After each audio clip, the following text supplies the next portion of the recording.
Bueno, aquí estamos, vamos a entrevistarla nuevamente a ella. Es una gran periodista, la verdad que hizo de todo, porque cuando uno recorre su carrera empezó desde muy chiquita, tipo 20 años o antes, no sé, y pasó por todos los medios de comunicación. Además de ser periodista, es escritora, además estudió ciencias políticas. Bueno, trabajó incansablemente, trabaja desde el 2020 como diputada y bueno, por supuesto también estuvo en algunos medios donde hoy, digamos, está puesto el foco, como por ejemplo Telam, del cual vamos a hablar. Absolutamente de toda la coyuntura, hoy sí, porque además tengo con quien tirarle un poquito de la lengua. Bienvenida Gisela Marciota. ¿Cómo va? ¿Cómo va? Me paro, salgo de... Bueno. La fake news, por ejemplo. Hoy escuchaba que hay hasta fake news que tienen que ver con el dengue. O sea, sí. ya es como que es un montón para la persona que consume, ¿no es cierto?, la noticia en la red social o en el medio tradicional, también tener que estar dilucidando si es real o no. Sí, es un trabajo extra que tenemos a partir de todas estas nuevas herramientas que hay de comunicación, ¿no? Sí. Yo creo que la fake news siempre existió. Sí, Los malos periodistas siempre existieron. Las operaciones de prensa siempre existieron. Lo que pasa es que la magnitud que toma eso ahora, con la cantidad de herramientas que tenés para difundir y para que se viralice, ya sea cierto o no lo que se esté diciendo, es como que también eso vino a modificar al periodismo, a la comunicación en términos generales. Medios Locos fue el primer programa que me expone o me visibiliza.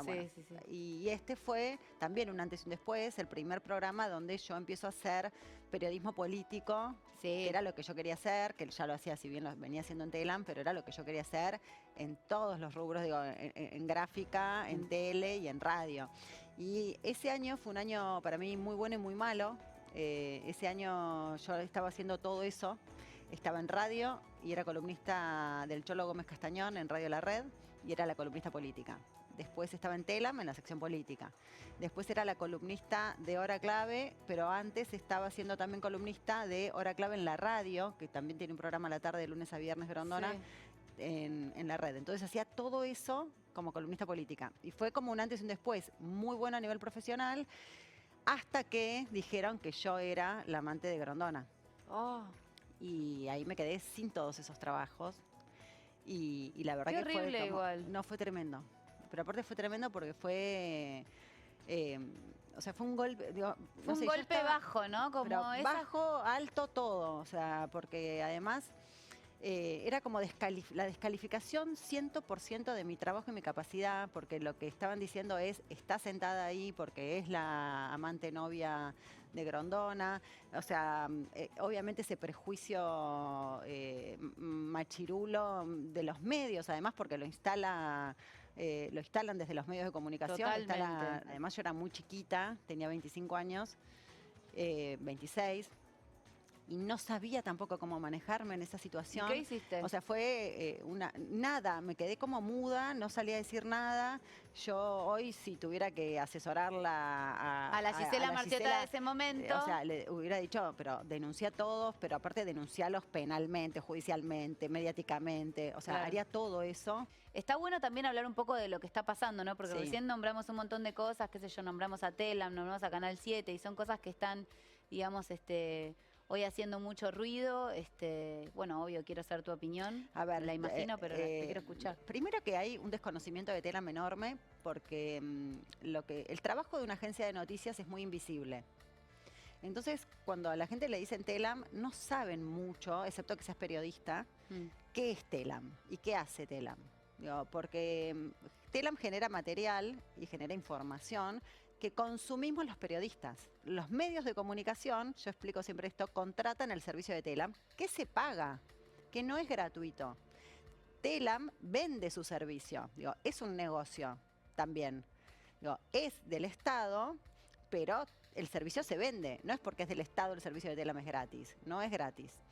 Y lo que genera es mucho contenido con una perspectiva federal. Es la única agencia de noticias que tiene cobertura en todas las provincias de la República Argentina y genera ese contenido, una circulación federal también de la información y a su vez le brinda material que para mí, con el cierre de Telam, va a haber muchos medios de las provincias que se van a quedar sin insumos porque hay muchos medios que se hacen en base pura y exclusivamente al contenido generado por Telam. Entonces, es como muy fácil, digo, discursivamente, mediáticamente y marketineramente, decir vamos a cerrar Telam porque no sirve para nada. Y la gente que está del otro lado dice, es verdad, no sirve para nada. Claro. No, sirve un montón. Pasa que el trabajo es anónimo, pasa que el trabajo de Telam es invisible. Sí. Y Telam además se fue acomodando con los años, por supuesto, que con las herramientas, como vos decías antes, tenías la cablera, Sí, ahora todo está en viaja, internet. exacto, todo viaja por otras vías, pero a su vez Telam incorporó, además del contenido periodístico gráfico, también tiene herramientas audiovisuales, tiene un departamento de fotografía, Claro. tiene una radio, bueno, un montón de herramientas nuevas que Telam también incorpora, pero que también siguen siendo muy de consumo de los medios de comunicación y de los periodistas. La gente de verdad, y no tiene por qué la gente saber que es Telam en definitiva, porque es Sí, una mamá es herramienta... cultura. Mira, el otro día Cecilia Exacto. Roth decía, nos ganaron la batalla cultural. Yo no quiero llegar a esa instancia de decir que nos ganaron, no, o sea, la estamos peleando. Y la vamos a pelear siempre, digo, por eso la política y por eso me parece importante estar, digo, en los lugares donde hay que dar esa batalla. Una es el Congreso Nacional. Ahora se va a tratar el DNU. Espero también, digo, que todo esto suceda, digo, que suceda, que nos convoquen, que tengamos sesiones. ¿Pero vos crees que puede llegar a no tratarse y que salga directamente? El decreto hoy ¿Por está qué decís vigente. espero? Digo, espero porque en realidad el decreto hoy está vigente Sí. y si no están convocando al tratamiento en la Cámara de Diputados es porque por ahora, no deben tener los votos garantizados. Entonces corre riesgo de que se les caiga el decreto Ajá. si van al recinto. Entonces, como corre riesgo de que se caiga el decreto, al recinto no va. Entonces, mientras no va y solo fue rechazado por la Cámara de Senadores, el decreto está vigente. Yo creo que la semana que viene nosotros tendremos una reunión de bloque, seguramente, y yo quiero plantear que nosotros tenemos que exigir que haya sesiones todos los miércoles, todas las semanas, pedir sesiones especiales ¿con qué? Con la agenda del pueblo, con la agenda de los trabajadores y con la agenda de los jubilados y con la agenda que se necesita llevar a debatir al recinto. Porque además hay una cuestión que para mí es enormemente grave y que es muy peligrosa para la democracia, que es esto de, y esto lo viene haciendo Milei, que es demonizar al Poder Legislativo, demonizar a los diputados y a las diputadas. O sea, está como ensañado con demonizar un poder del que él fue parte hasta que asumió como presidente de la nación. Sí, pero ¿no dijo nido de ratas? Sí, o sea, a ver, no. No, señor. O sea, no, señor, no, yo no se lo voy a permitir. Yo soy una trabajadora. Soy una trabajadora que en el Congreso Nacional, y pueden entrar cualquiera, puede entrar a la página y ver todos los proyectos que presenté desde que asumí como diputada hasta el día de la fecha, y pueden ver cómo voté, qué voté, todo pueden ver. O sea, y se puede hacer ese trabajo ahora, sí, es un trabajo enorme para que un ciudadano con todos los problemas que tiene diga, bueno, voy a poner... Ay, voy a ver si es verdad que hizo todo esto. Exacto. Claro. Yo entiendo que es una fiaca, pero también los periodistas son muy injustos porque solo dicen y se señala a lo mejor a un diputado o a 2 diputados o a 3 diputados que no hacen bien su trabajo. Claro, y todos caen en la misma. Todos los demás que sí hacemos bien el trabajo, es sumamente injusto. También el periodismo tiene eso como de ese recorte, ¿viste? De decir, bueno, solo vamos a contarte lo malos que son. Bueno, hay un montón que hacemos las cosas bien y que queremos trabajar y que yo no voy a permitir, no quiero permitir que cale hondo ese discurso de odio a lo que tiene que ver con el funcionamiento democrático. ¿Tenés alguna crítica, digamos, hacia lo que pasó antes?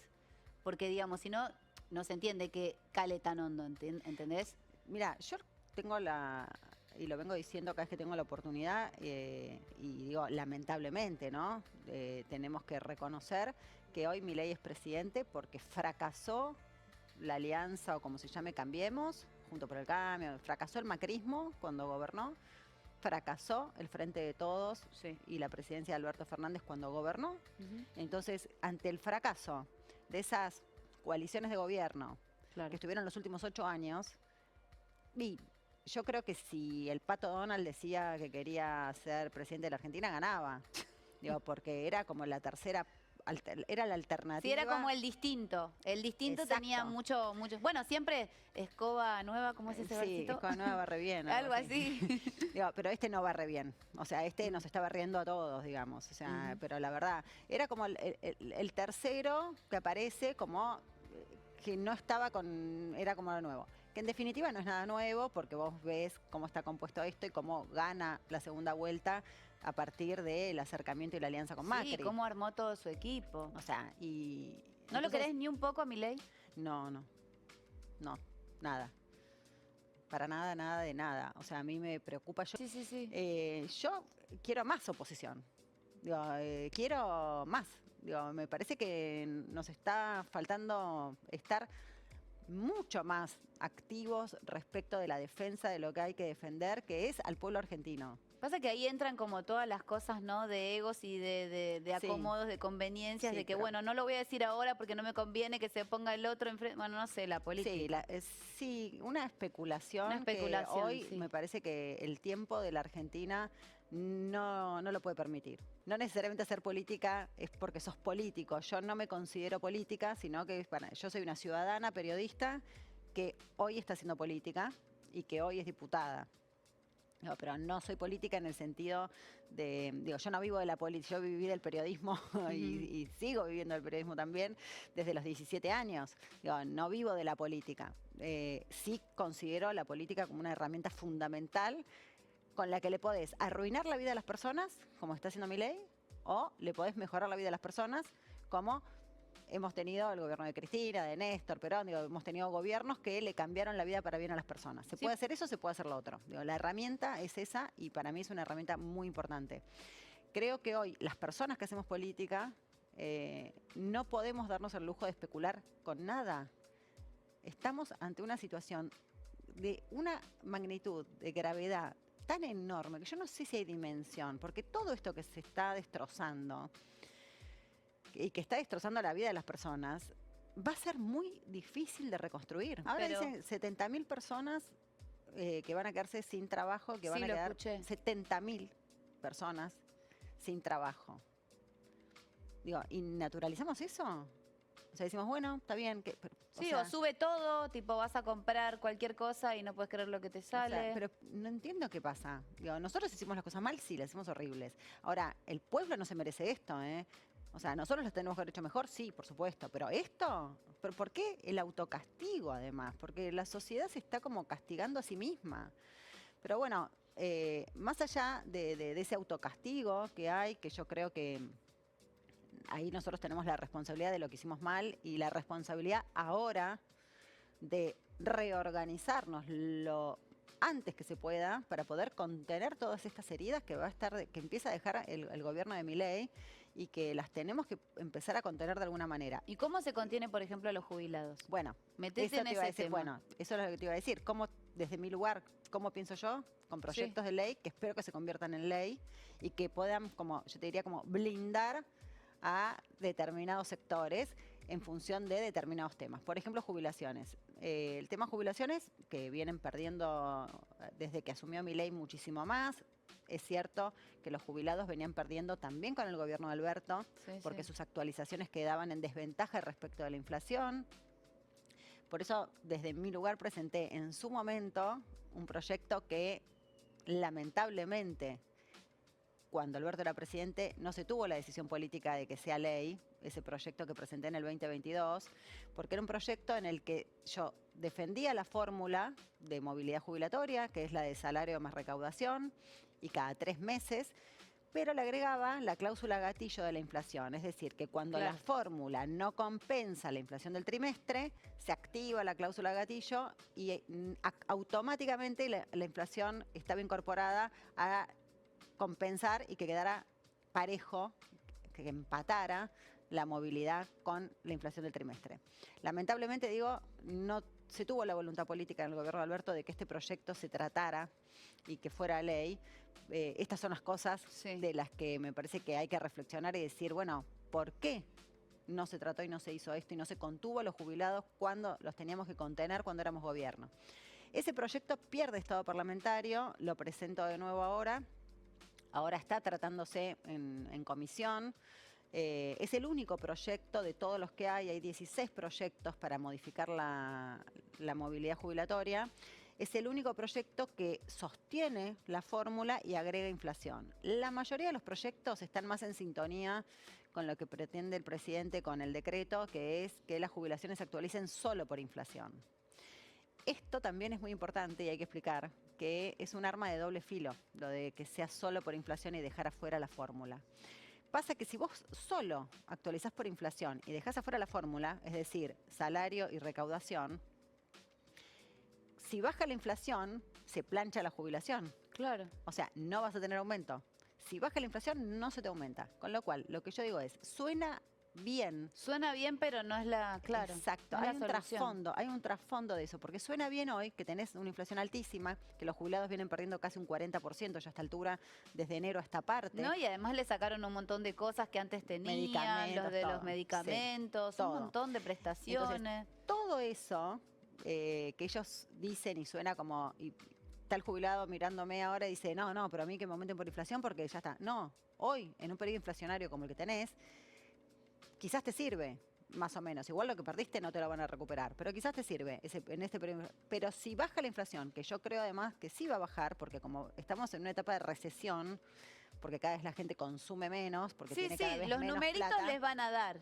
O sea, cada vez tenés menos plata en el bolsillo. La plata que tenés cada vez te rinde menos. Entonces consumís menos, entras en recesión, la inflación naturalmente baja. Es así.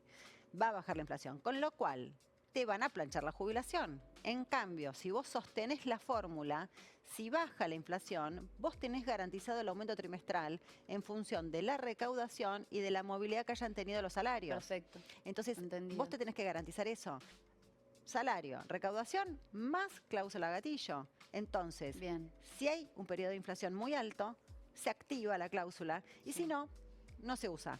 Pero vas a tener la movilidad trimestral, que es lo que corresponde. Entonces, bueno, me parece que eso es lo que vos querés que suceda. eso es una forma de contener, Muy como bien. decíamos, las heridas y decir, bueno, hay que contener. ¿Cómo se contiene? Desde mi lugar, como diputada, con proyectos de ley que acompañen por ejemplo, ahora presenté, la semana pasada, en realidad, un proyecto porque es la primera vez en 20 años Sí. que por tercer mes consecutivo el salario mínimo vital y móvil está por debajo de la canasta básica. Y sí. En 20 años no había pasado nunca eso. O sea, hoy vos tenés un salario mínimo y no llegás a alimentarte Tal cual. con los alimentos de la canasta básica. No llegás, no lo cubrís. Entonces presenté también un proyecto que es una forma de decir, bueno, estoy tratando de dar herramientas para contener situaciones, para que cuando esto suceda, que yo espero que no suceda más, pero está sucediendo, Sí. tercer mes consecutivo, cuando esto suceda, que se active también una especie de cláusula gatillo donde el salario mínimo no puede estar por debajo de la canasta básica. Sí, ya sea porque el presidente lo estableció por decreto, sí porque el Consejo del Salario se reunió y no se puso de acuerdo y entonces no se actualizó. Bueno, por el motivo que sea, Sí. que el salario mínimo quede por debajo de la canasta básica, Que se active eso. se activa por ley una cláusula gatillo Me sería de encanta. nuevo para que el salario siempre esté y por lo menos como piso la canasta básica Me y de ahí gusta. para arriba. Esas son las cosas que me parece que yo puedo aportar y que a mí me gustaría que exijamos desde el Congreso, los diputados y las diputadas, su funcionamiento, estar en el recinto, debatir ahí y que quede en evidencia después. Claro, que ¿Quiénes por se lo menos sientan? que quede escrito, ¿no? Que vos, Exacto. hola, que hay una parte también de la sociedad, ¿no es cierto? Porque en definitiva Sí. los diputados, senadores son una parte nuestra. Y claro, somos representantes de Está muy los bien. ciudadanos y ciudadanas. Y Claro. que quede en evidencia quiénes bajaron al recinto, quiénes se sentaron, quiénes no se sentaron. Y quiénes tienen la voluntad de trabajar en el Poder Legislativo en serio y quiénes no la tienen. Me parece que eso va a evidenciar y va a dejar una foto que la gente tiene que conocer. Muchas Bueno, gracias. hablé Me un montón. me quedaron un montón de temas afuera, pero bueno, ¿será que tenés que venir otra vez? Bueno, por supuesto. Dale a Sí, nuestro programa me encanta. y bueno, gracias. No, gracias a vos por la invitación, gracias por las cosas lindas y los recuerdos lindos. Muchas gracias. De nada, Gise Marciotti.